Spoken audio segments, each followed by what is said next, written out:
4.15 총선을 하루 앞두고 이제 판세와 그리고 이슈가 어떻게 될지 마지막으로 좀 점검을 해보겠습니다. 지금 김성환 시사평론가 나와 계시고 오피니언 라이브의 우현희 여론분석센터장 나와 계십니다. 어서 오십시오. 네, 예, 안녕하십니까. 반갑습니다. 예. 뭐 어쩔 수 없이 수도권 판세부터 얘기를 해봐야겠습니다. 거대 양당 양쪽에서 내놓은 게 뭐 비슷해요. 60, 70석 정도가 접전이다.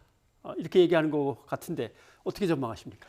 그래서 제가 느끼기에는 한쪽은 엄살이고 한쪽은 읍소를 하고 있는 거 아닌가 그런 생각이 드는데요. 민주당 입장에서 접전지가 이렇게 사실은 많지는 않아 보입니다.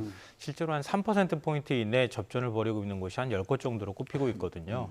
그렇게 따지면 민주당 입장에서는 마지막까지 지지자들이 좀 우리 당을 찍어달라, 마음을 놓을 수 있는 상황이 아니다 이렇게 얘기를 하고 있는 상황이고요.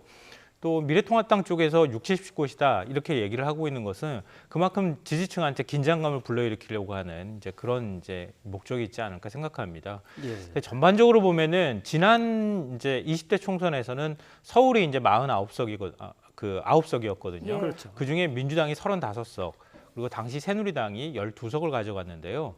지금 이제 접전지라고 나오는 곳들을 보고 우리가 이제 접전지 분석을 따로 또 하겠지만 그런 것들로 보면은 이전보다는 확실히 민주당 쪽으로 판세가 좀 기울어져 있는 것은 분명해 보인다. 이렇게 생각이 되고요. 마지막에 이제 핵심 전략지라고 할 수 있는 이 지역들에서 어떻게 어느 당이 어느 정도 의석을 가져가느냐에 따라서 서울 지역에 있어서의 판세가 결정될 것이라고 생각합니다. 예, 센터장님은 수도권 전체 판세 어떻게 전망하십니까? 예, 뭐 말씀하신 대로 비슷한 흐름이 있긴 한데요. 예.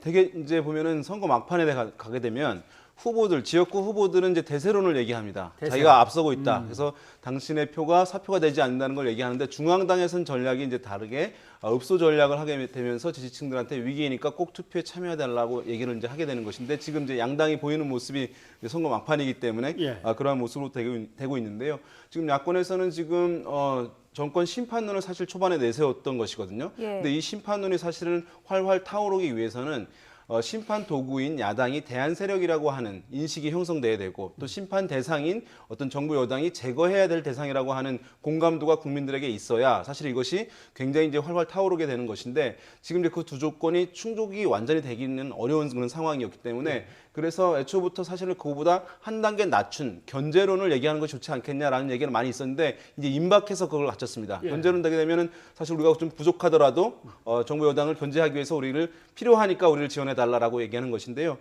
지금 이제 서울에서는 아무래도 수도권에서는 이 심판론 자체가 뭐 코로나19에 대한 정부의 높은 평가에 대한 높은 평가 이런 것들이 어쨌든 있어서 잘 먹히지 않는 상황입니다. 다만 이제 고양이라든가 예. 송파 또는 분당, 용인 등 부동산 이슈가 있는 지역들 이런 지역들에서는 그 지역의 유권자들이 본인들의 어떤 재산권을 또 보호하고 강화하고자 하는 심리와 맞물려서 정부 여당에 대한 현 정부에 대한 부동산 정책에 대한 반감들이 좀 형성돼 있는 부분들이 있거든요. 그런 부분에서는 이제 보수 정당 후보들이 다소간 이제 경쟁력을 보이는 이제 흐름들이 나타나고 있는 그런 상황인데 각종 지표들을 확인해 봤을 때 일단 여당이 다소 이제 유리한 흐름을 가리키고 있는 것은 사실인 것 같습니다. 네. 네, 지금 굉장히 중요한 말씀을 해주셨는데요. 심판론이냐 견제론이냐.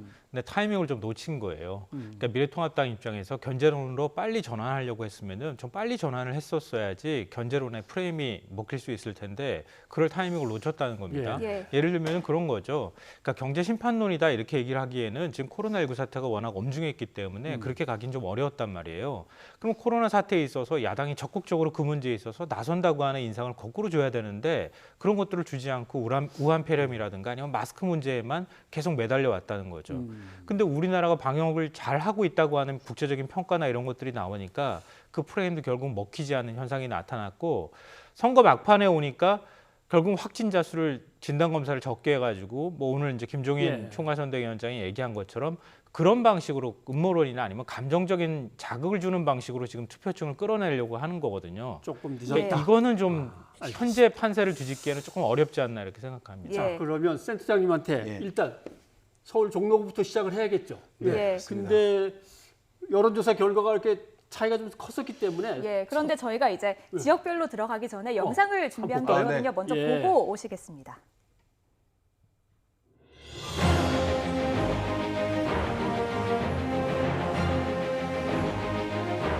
코로나19와 그에 따른 경제 사회적 위축, 상처, 국민의 고통 너무 큽니다. 국민의 고통을 완화해 드리는 것, 그리고 코로나19 사태를 하루라도 빨리 종식시키는 것, 거기에 집중하면서 선거에 임하겠습니다. 문재인 정권에 대한 심판을 위해서 청와대가 있는 바로 그것을 품고 있는 종로에 출마를 한 것입니다. 또 우리 위기에 처한 국민들을 구하기 위한 그런 방향을 향해서 계속 나아가고 있습니다.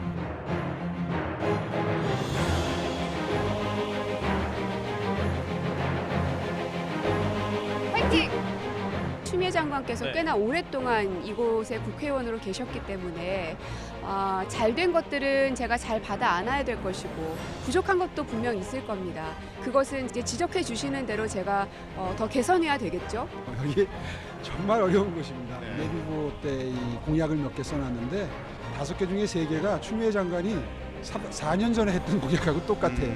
이번에 저에게 일할 기회를 주시면 광진구도 발전시키고 여러분 정말 흡족해 하시는 정당으로 거듭나도록 하겠습니다.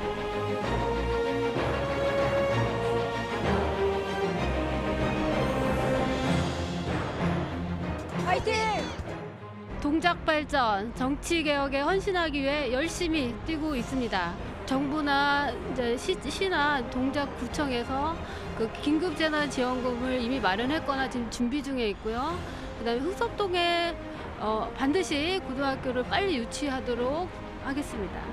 제가 이제 강남 4구 인류 동작을 만들겠다라는 그런 공약으로 19대, 20대 선거를 마쳤습니다. 그래서 서리풀 터널 개통이 그 인류 동작의 첫걸음이었습니다.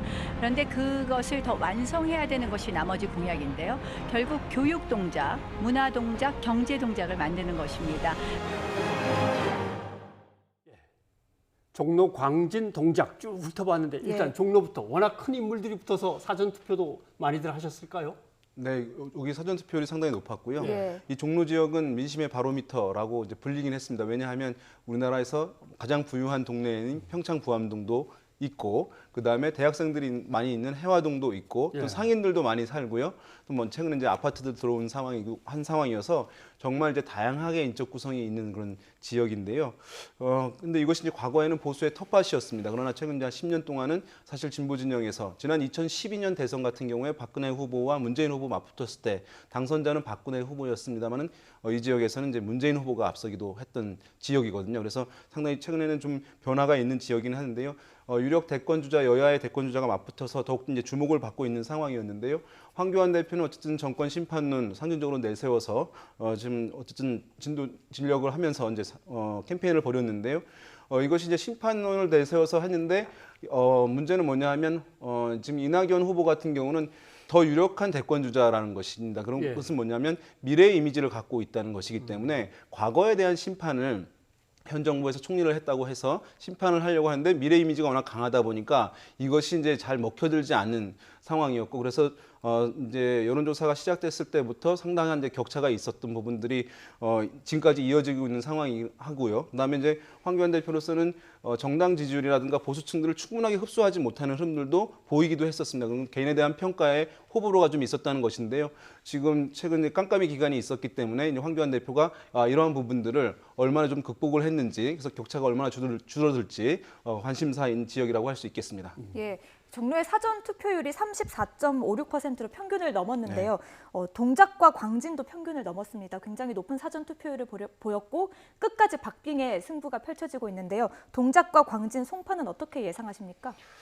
네, 전부 다 지금 초박빙으로 나오고 있는 예. 지역이기 때문에 제가 섣불리 말씀드리긴 굉장히 좀 어려운데요. 예. 그러니까 그냥 인물론 가지고 어떤 그 비교를 좀 하자면 인물론으로서는 사실 민주당 후보들이 좀 밀릴 수 있는 상황인 거예요. 왜냐하면은 예를 들면은 나경원 후보 같은 경우에는 4선을 했잖아요.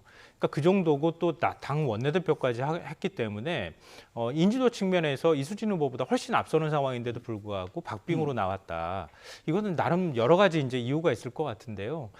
패스트트랙 국면에서 패스트트랙을 하는 과정에서 뭐 거친 몸싸움이나 이런 것들 주도했다고 하는 이미지라든가, 또 조국 사태 국면에서 공정이나 정의라고 하는 화두를 내세웠지만 결국 자녀와 관련돼 있는 문제가 함께 제기가 됐다거나 의혹이 제기된 부분이라든가 이런 것들이 좀 작동하고 있는 것 같고요. 광진 같은 경우에는 추미애 장관의 오선을 했던 지역구잖아요. 그렇죠. 그만큼 뭐 사실 민주당세가 있다고 보이고요. 지금 이제 여론조사한 것들을 보면은 대체적으로 민주당이 좀 지지율이 높게 나옵니다. 근데 또 거꾸로 얘기하면은 광진 같은 경우에도 부동산에 굉장히 민감하게 반응하는 지역이거든요. 계속 재건축이 이루어졌던 지역이에요. 그러니까 그 재건축해서 새로 영입된 인구들이 어떤 선택을 하느냐. 그리고 또 심판론이 어떻게 작동하느냐에 따라서 선거 결과가 좀 달라질 수 있고 여기도 공교롭게 물론 청와대 대변인 출신 고민정 대변인이 그 후보가 있기는 하지만 또 서울시장 출신인 오세훈 후보가 있잖아요. 근데 오세훈 후보가 또 여기서 지금 박빙이라고 하는 건 역으로 생각하면 고전하고 있다고도 볼 수 있는 거거든요. 예. 근데 그런 면에 있어서 왜 고전을 할까? 오히려 대권 주자로서의 미래 이미지를 가지고 갈 수 있는데 하는 이제 의문이 남을 수 있다고 보고요. 송파울 같은 경우에는 여기는 보수 성향이 굉장히 강한 곳입니다. 그동안에 계속 보수 후보들이 당선이 됐고요. 지난번에 이제 그 박종신 후보와의 단일화 문제라든가 이런 것들 때문에 사실 표심이 좀 갈렸던 측면이 있거든요. 근데 그런 면으로 볼 때는 배현진 후보가 나름 이제 선전을 하고도 있다고 볼 수 있지만 또 보수세가 굉장히 강하다고 하는 측면에선 최재성 후보가 선전하고 있다. 거꾸로 또 이렇게도 설명할 수 있겠습니다. 예. 이 지역에 한 가지만 말씀드리면 이제 서울 광진을과 동작을 같은 경우에 야권에서는 굉장히 중량감 있는 인사들입니다. 오세훈 전 서울시장이었고 그렇죠. 이제 나경원 전 원내대표잖아요. 의원인데 지금 보면은 여당에 있는 후보들은 뭐 지명도가 뭐 없다고 할 수는 없겠습니다만은 정치 신인들이거든요. 그런데 어떻게 이렇게 박빙의 구도를 보이느냐고 의문을 가지시는 분들이 많이 있는데 과거와 달라진 점이 있는데요. 과거에는 보수 정당에서 그 지지자들이 정당을 보고 뽑는다라고 하는 이른바 이제 정당과 지지자들 간의 정당 일체감이 아주 현저히 높았습니다. 네. 반면에 진보 진영에서는 낮았는데 이번 선거에서 조사들을 보게 되면 오히려 진보 정당에서 지지자들이 정당을 보고 뽑는다라고 하는 응답이 월등히 높게 나타나고 있습니다. 그러니까 뭐냐면 진보 정당들이 특히 민주당이 지지자들과의 정당 일체감을 상당히 강화시켜 온 것이 이번 선거에서 하나의 특징이라고 할 수 있겠고 그래서 무명의 신인이 왔다 하더라도 그 지지자들이 시간을 두지 않고 바로 지지를 보내는 그런 현상들이 있어서 야당의 중진급 인사들과 맞붙었을 때도 경쟁 구도가 빠르게 형성되는 모습들을 보여줘 왔는데요. 어쨌든 이 두 지역 같은 경우는 그 정당의 힘이 더 우세할 것인지 두 유력 인물, 야당의 두 유력 인물론이 더 우세할지 여부가 마지막 어쨌든 봐야 될 부분이라고 할 수 있을 것 같습니다. 예. 어떻습니까? 이제 경기 지역으로 살짝 넘어간다면 맨 먼저 얘기를 꺼내야 될 게 어떻게 하다 보니까 차명진 후보 얘기를 네. 갖다 안 꺼낼 수가 없어요. 다시 살아났습니다. 그래서 후보라고 불렀다가 전 후보라고 불렀는데 오늘은 다시 법원에서 가처분 신청을 받아들이면서 이제 후보라고 불러야 되는데 막판에 전체 판세에도 영향을 좀 미쳤을까요? 수도권만 따지고 본다면? 근데 제가 생각할 때는 이미 차명진 리스크는 다 반영이 됐다. 이미 국민들께서 차명진 후보와 관련돼 있는 세월호 막말과 관련된 부분에 있어서 여론에 지금 이제 깜깜이 기간이니까 여론이 어떻게 움직였는지 제가 말씀드리긴 좀 어렵지만 일정하게 여론에 반영이 된 측면이 있을 것이다라고 생각하고요. 지금 이제 법원에서 가처분 신청이 받아들여져서 다시 후보 자격을 얻는다 하더라도 수도권 전체에 미치는 판세는 이미 다 반영이 된 리스크이기 때문에 더 여기서 반발이라든가 아니면 더 다른 어떤 영향을 미칠 만한 요인은 없다 이렇게 생각이 됩니다. 예, 경기 지역으로 넘어왔기 때문에 네. 또 고양시 이야기도 해보고 싶은데요. 예. 아무래도 심상정 정의당 대표의 지역구에 관심이 쏠리고 있죠. 맞습니다. 경기 고양시 갑 이제 주목되는 상황인데 정의당이 지역구에서 이번에 많은 지역에서 선전하지 못하고 있는 상황이어서 당선 가능성이 비교적 다른 지역보다 높은 것이 바로 고양시 갑에서 정의당의 심상정 후보인데요. 지금 이제 그럼에도 불구하고 또 민주당의 문명순 후보도 상당한 이제 강세를 보이고 있는 그런 상황입니다. 또 미래통합당의 이경환 후보가 있긴 한데요.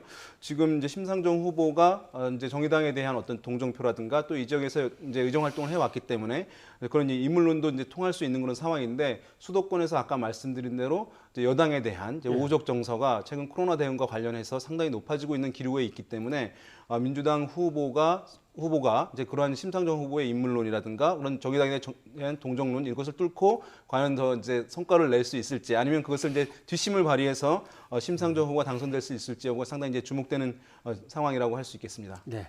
인천 가볼까요? 인천이 13개 중에 지난번에 민주당이 하나 더 가지고 왔죠. 20대 총선에서. 네, 무소속까지 합치면 합치면 그렇게 합치면 민주당이 자, 7석이었습니다. 이번에 13개 선거구 중에서 어디가 제일 격전지입니까? 지금 뭐 연수울이 연수울? 꼽히고 있는 것 같아요. 인천 예. 같은 인천 지역은 13곳의 지역구 중에서 서울과 접경이 될 만한, 그러니까 서울하고 가까운 근처에 있는 지역구들은 보통 이제 민주당 세가 강하고요. 바닷가 쪽으로 가면은 보수당 쪽 세기가 강하다 이렇게 얘기하거든요.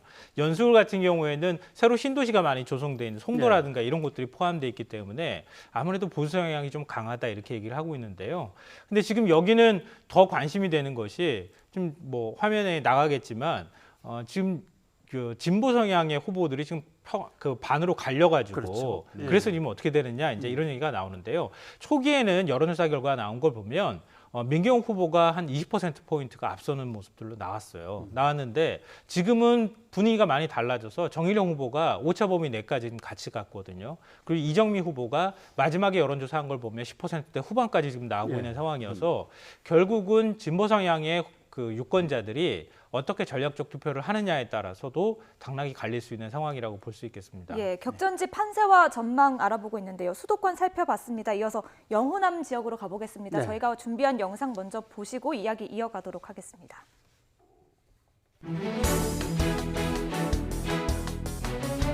지하철 초업선을 신설하고 또 부전역 KTX역을 신설해서 복합 환승센터를 조성하고 단감 신도시 건설을 통해서 끊어진 도시를 이어내는 그런 작업을 제1공약으로 내세우고 있습니다. 철도 시설을 재배치해서 글로벌 기업 도시를 조성하겠습니다. 이렇게 되면 완전히 새로운 도시, 새로운 산업과 문화, 그리고 레저와 스포츠, 일상생활과 일자리가 어우러지는 초업, 연지, 구암, 단감동에 지하철이 절실히 필요합니다. 지하철을 반드시 놓아야 되고요. 구암동, 단감동 주민들은 서면동으로 바꾸기를 원합니다. 대구에서 제일 아파트 값도 비싸고 잘 사는 동네였다가 지금은 범우동 집값의 3분의 1밖에 안 되는 것이 저는 명문고등학교의 부재라고 생각합니다. 명문경신고등학교를 꼭 건물지산지역으로 이전시키겠습니다. 많이 알려진 건 사실입니다. 그렇지만 수성구 의대 주민의 자존심이 굉장히 강하기 때문에 여기에 연고도 없고 명분도 없는 이 지역 원구에 대해서 굉장히 화가 나 있고요. 우선에는 인기가 있는 것 같지만 주민들 바닥 민심은 굉장히 좋지 냉담합니다. 지난 1년간 번번이 당하기만 했고 저지를 하지 못했어요. 그래서 내가 국회로 좀 들어가야 되겠다. 그리고 정권을 다시 대구로 가져올 수 있게 하겠다. 그동안 전주는 더 먹고 살기가 힘들어졌습니다. 이제는 바꿔야 됩니다. 힘 있는 여당, 전주를 국제금융도시로 만들 저 김성주로 바꿔주시면 전북의 미래, 전주의 내일이 달라집니다. 전주 시민들은 저를 전주의 해결사라고 별명을 지어주셨어요. 앞으로 4년 전주 발전, 전북 발전을 위해 원도 한도 없이 뛰어보겠습니다.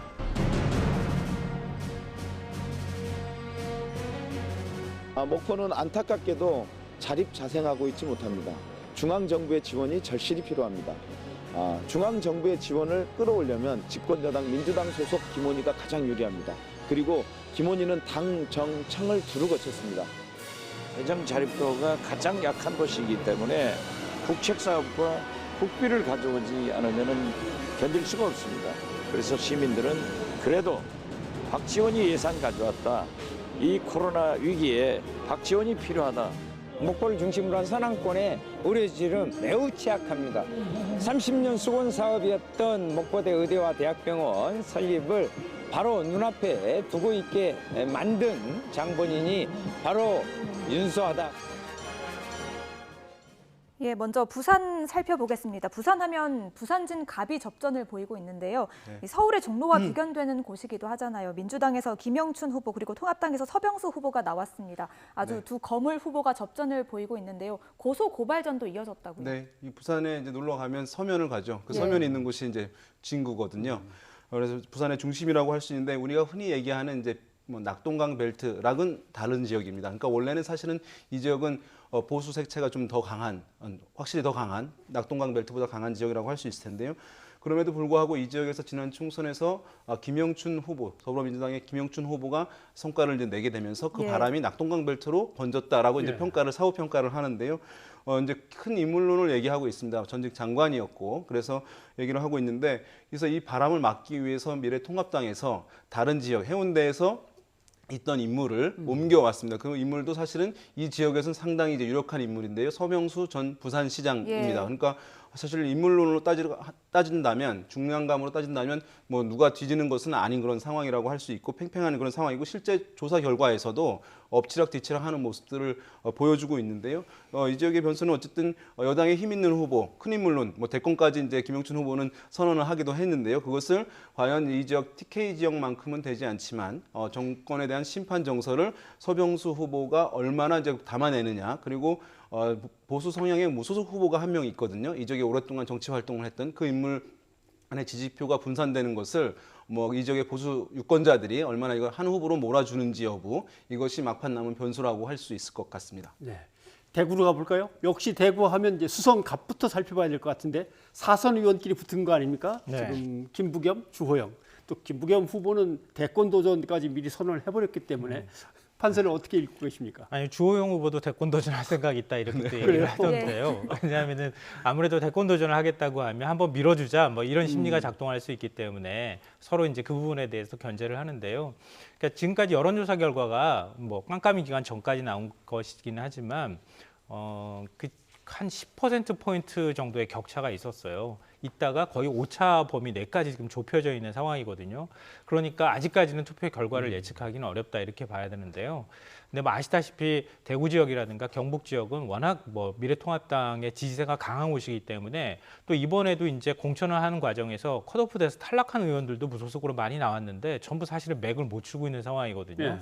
그만큼 통합당이 힘을 실어줘야 한다는 그런 분위기가 많이 있다고 하는 겁니다. 그러니까 이 속에서 과연 김부겸 후보가 살아서 돌아올지 이 부분은 아직까지 뭐 단정하기는 어려우니까요. 한번 좀 지켜보면 좋겠습니다. 예, 수성갑 옆에 수성을도 빼놓을 수가 없습니다. 여기에는 홍준표 무소속 후보가 있잖아요. 여기는 어떻게 예상하십니까? 여기도 역시 지금 방금 전에 말씀드렸던 것처럼 통합당에 힘을 실어줘야 한다고 하는 의견들이 많은 상황이기 때문에 뭐 인물론으로 보면은 홍준표 전 대표, 홍준표 후보가 뭐 당연히 훨씬 더 중량감이 있고 대선 주자였기도 했고 대선에도 출마한 적이 있기 때문에 나름 그 정도 중량감은 갖고 있다 하더라도 통합당에 그래도 가야 된다라고 하는 의견들이 있어서 그 두 가지 어떤 생각들이 좀 부딪히고 있는 거 아닌가 싶어요. 그래서 지금 오차 범위 내 접전이 이루어지고 있는 상황인데요.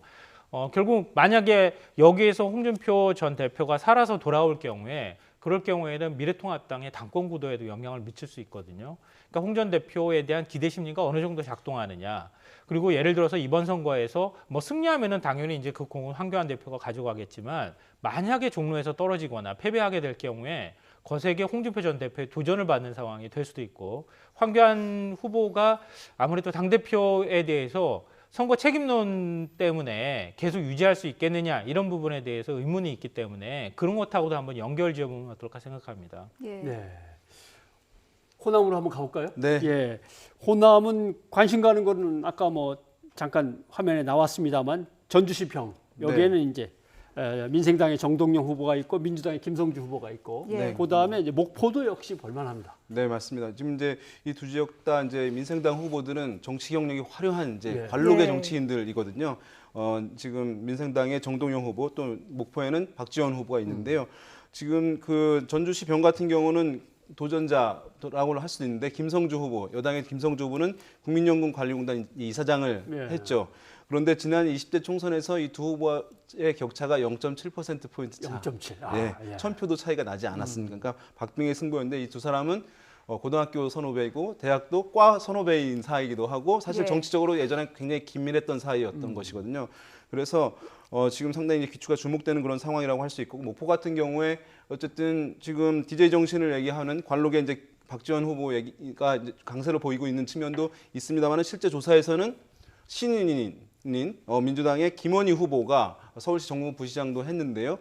패기로서 이제 맞서고 있는 상황이어서 과연 이제 인물들이 과연 뒷심을 얼마나 발휘할 수 있을 것인가 이것이 주목되는 상황인데 중진급들이 선거가 상당히 어려운 이유는 무엇이냐 하면 호남에서 이제 민주당에 대한 선호도가 상당히 강한 것도 있겠습니다만은 중진들은 여러 후보들 중에서 누가 더 일을 잘할까라고 선택하면 중진들이 당연히 더 높게 선택이 될 수밖에 없는데 그 오랫동안 그 지역의 정치를 한 인물을 또 일을 시킬까 말 것인가. 라고 하는 그 사람에 대한 평가만 이루어지게 되면 상당히 이제 캠페인이 어려워지는 그런 상황일 수 있기 때문에 이런 딜레마를 핸디캡을 과연 이제 박지원 후보, 정동영 후보가 얼마나 깰 수 있을지 주목되는 상황입니다. 그래도 정의당의 윤수아 후보도 꽤 상당히 성장하고 있어요. 이 지역에서 사실은 의미 있는 지금 지지율들을 보이고 있는 상황이니까 당락과 무관하게 상당히 이제 호남에서 정의당의 어떤 새 확산이라고 하는 의도에는 일정 부분 성공한 측면도 있다고 할 수 있겠죠. 예.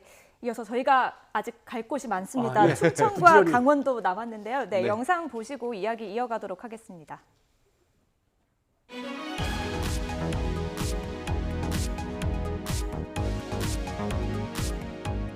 아직도 검찰은 권력을 남용해서 억울한 사람을 만들어내고 있습니다. 검찰을 확실히 개혁시킬 수 있는 사람, 검찰을 용기 있게 개혁할 수 있는 사람이 정말 필요합니다. 잘 알고 있는 사람이 대안을 마련해서 우리 중구의 원도심을 활성화라든지 중구 국민들의 경제 발전이라든지 이런 부분을 가장 잘 이룰 수 있는 적임자라고 생각을 하고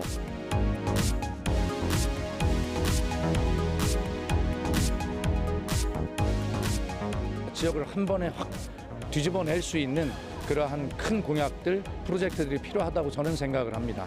박수현의 공약 안에 그러한 거대한 계획들이 담겨 있고 집권 여당의 후보로서 그래서 힘있게 반드시 해낼 수 있다. 이 정부가 4대 강보를 해체 철거하려고 하고 있습니다. 끝까지 저지해야 된다라는 공약을 내세웠습니다. 특히 공주보를 끝까지 사수해 달라는 것이 공주부여 정양 주민들의 열망입니다.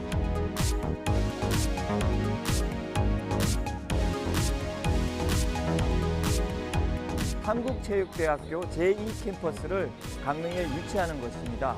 이것을 통해서 우리 강릉은 명실상부한 동계 스포츠 메카로 만들 수 있습니다. 강릉과학산업단지에다가 친환경 첨단 기업들 10개 이상을 유치함으로써 고용 창출 효과와 경제 활력을 높이는 그런 효과를 하고 이 법을 개정을 해서 20만 이상 정도 도시에 관광이나 이렇게 특화된 산업이 있는 지역은 특례시로 지정을 받을 수 있도록 혁신도시가 유치되면 많은 공공기관이 강릉으로 이전되고 또 지역 인재가 30% 이상 할당되어서 질 좋은 일자리를 창출할 수가 있습니다. 예, 먼저 강원부터 짚어볼까요? 네. 전통적으로 보수가 강세를 보이는 지역입니다. 그런데 이번 선거에서는 강원도 내 대부분의 선거구가 격전지로 분류될 만큼 박빙 승부를 보이고 있는데요. 어떻게 된 배경입니까? 그러니까 여러 가지 변수가 사실은 있습니다. 방금 전에 말씀하셨던 것처럼 강원도는 19대 총선 때는 거의 새누리당이 싹쓸이를 했고요. 예. 20대 총선 때는 민주당이 단 한 석밖에 못 갖고 간 지역이거든요. 근데 지금 이제 격전지가 많이 나오고 있다고 하는 거는 민심이 바뀐 측면도 있고 또 구조적으로 바뀐 측면도 있는데요.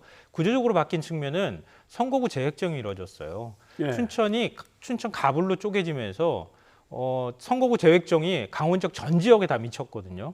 그러니까 지역이 여러 곳이 다 헤쳐모여야 했다고 할 정도로 그렇게 선거구가 다 바뀌었습니다. 그러니까 거기에 따라서 유권자들 층이 좀 달라진 측면이 하나가 있고요. 또 하나는 지금 원주 같은 경우에는 굉장히 인구가 빠른 시간 안에 많이 늘어난 지역이고 또 혁신 도시가 있는 곳이거든요. 그러니까 유권자층이 좀 달라진 측면도 있다 이렇게 봐야 될 것 같고요.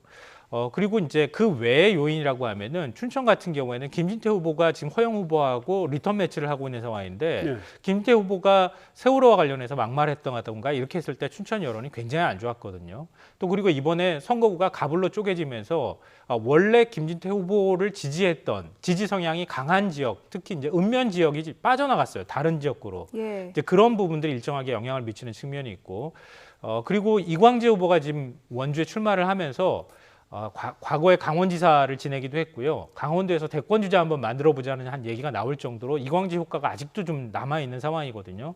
그런 측면에서 이광재 효과가 어느 정도 그 영향을 미치는 측면도 있다 이렇게 보이고요. 마지막 세 번째는 강릉 지역 같은 경우에는 전통적으로 굉장히 보수 성향이 강한 지역인데 결국 미래통합당에서 권성동 의원은 컷오프하면서 보수 후보가 여러 명이 지금 출마를 한 상황이거든요. 그러니까 그 여러 명의 보수 후보가 경쟁하고 민주당 후보는 지금 정치 신인인데도 불구하고 서로 옵차 범위 내 접전을 벌이고 있다고 하는 것을 보면 강원 지역 상황도 그렇게 만만치는 않을 것이다. 민주당 같은 경우에는 최소한 3석 이상은 가져갈 수 있다 이렇게 얘기를 하고 있는 상황입니다. 네, 충청권은 우리 국토의 뭐 나름대로 배꼽 단전이라고 그래요. 네. 부르기도 합니다만 바로미터가 되는 지역이기도 한데요. 맞습니다. 왜냐하면 지난번 이제 20대 총선에서 이 지역 27석이었는데요. 이번에는 이제 한 석이 세종시에서 늘어나서 28석이 됐는데요. 지난 27석 중에서 이제 무소속의 후보의 성향까지 고려하게 되면 13석, 14석, 그러니까 반반으로 나눠졌던 상황이기 때문에 뭐 팽팽한 이제 긴장감이 원래 이제 있던 지역이라고 할 수 있는 상황인데요. 그래서 이제 접점들이 뭐 원래 많은 지역인데 지금도 마찬가지긴 합니다. 제가 이제 좀 말씀드리고 싶은 지역은 이제 두 가지인데요. 먼저 대전 중구입니다. 이 지역은 황운하 후보, 더불어민주당의 황운하 후보, 그다음에 미래통합당의 이응권 후보가 맞붙는데 원래는 이제 애초에 예상하기를 이 황운하 후보가 이제 울산에 있지 않았습니까? 예, 근데 검찰과 껄끄러운 관계라든가 또는 청와대 뭐 하명 수사 논란 이런 것들 겹치면서 지지가 별로 나오지 않을 것이다라고 예상이 많았었는데 현역 의원인 이응권 후보에 맞서서 상당히 이제 경쟁 구도를 만들어주고 있는 그런 상황이어서 결과가 이제 주목되는 상황이고요. 이 두 후보는 사실은 뭐 마찬가지로 고등학교 선후배 사이이고 과거에 이 지역에 집창촌이 있었는데 철거를 했는데 그 철거하면서 상당히 언론의 주목을 많이 받고 칭찬을 받았는데 당시에 구청장이 이응권 후보고 그다음에 당시에 그 지역을 관할하던 경찰서장이 황운하 후보였어요. 협력하던 관계가 라이벌 관계가 된 상황에서 이제 얄궂은 운명이라고 할 수가 있는 상황이고요. 또 한 가지가 충남의 공주, 부여, 청량이라고 할 수 있는데요. 이 지역은 충남 지역의 언론에서는 보수의 본산이다. 충남 보수 본산, 충남 보수의 성지 이렇게 불리는 지역인데 왜냐하면 부여가 JP가 이 지역을 기반으로 해서 뭐 다선을 8선인가 9선까지 이제 한 상황이기 때문에 그리고 이제 청량이라고 하는 지역은 인구가 적긴 합니다만 상대적으로 적긴 하지만 지난 대선에서 1위를 한 후보는 문재인 후보가 아니라 홍준표 후보였을 정도로 보수세가 있는 그런 지역입니다. 다만 이런 오랫동안 보수색채가 있습니다만 지난 지방선거에서는 세 지역 모두 민주당 후보의 자치단체장들이 당선이 됐던 지역이고 이 지역에서 나오고 있는 박수현 후보는 체급을 올려서 청와대 대변인까지 하면서 지금 야당의 원내대표까지 했던 정진석 후보와 맞서고 있는 상황이어서 이번 결과 상당히 이제 기추가 주목된다고 말씀드릴 수 있겠습니다. 전국을 숨가쁘게 한 바퀴 얼른 돌았는데 뭐 내일이니까 마지막으로 하나씩 간단하게 좀 여쭤봐야 될 것 같습니다. 일단 의석 전망. 비례하고 다 합쳐서 복잡하게 계산하지 말고. 제일 곤란한 질문을 지금 하고 계시는데요. 전 좀 보수적으로 본다 그러면은 민주당이 한 145석 안팎이 될 가능성이 있다. 그럼 자연스럽게 미래통합당 한 120에서 130 사이가 되지 않을까 이렇게 생각하고요. 좀 더 과감하게 전망하라고 하면 민주당이 과반 이상을 차지할 가능성이 높다고 생각합니다. 예, 센터장님은 어떻게 예상하십니까? 지금 사실은 뭐 당일 전이어서 조심스럽습니다만은 여러 가지 사실 상황들이 또는 이제 여당이 뒤지던 지역에서 경쟁구도 만들어지는 지역들이 많이 있는 상황이긴 하거든요. 그래서 야당이 공세적으로 나오고 있습니다만은 그 심판론이 아까 말씀드린 대로 잘 먹히지 않는 그런 상황들 감안하게 되면 이제 여당이 과반 가까이 어떤 의석 뭐 달성할 수 가능성이 있지 않은가 이렇게 좀 예상을 조심스럽게 해보는데요. 어쨌든 막판 표 심는 유권자들이 얼마나 누가 의지를 많이 갖고 있는 분들이 나오느냐에 따라서 달라질 수밖에 없는 것이기 때문에 여론조사에 기반한 전망은 사실은 오차가 있을 수밖에 없다는 점. 그래서 이런 전망에 뭐 결코 휘둘리실 필요는 없을 것 같습니다. 이제는 뭐 투표가 마감되기까지도 한 20시간밖에 안 남은 셈이 되는데 코로나19 사태 때문에 정신없이 보내온 총선 기간이기 때문에 남은 시간 좀 더 진지하게 한번 탐구도 해보시고 유권자들이 준비를 하셔야 될 것 같습니다. 네, 두 분 오늘 고맙습니다. 네, 감사합니다.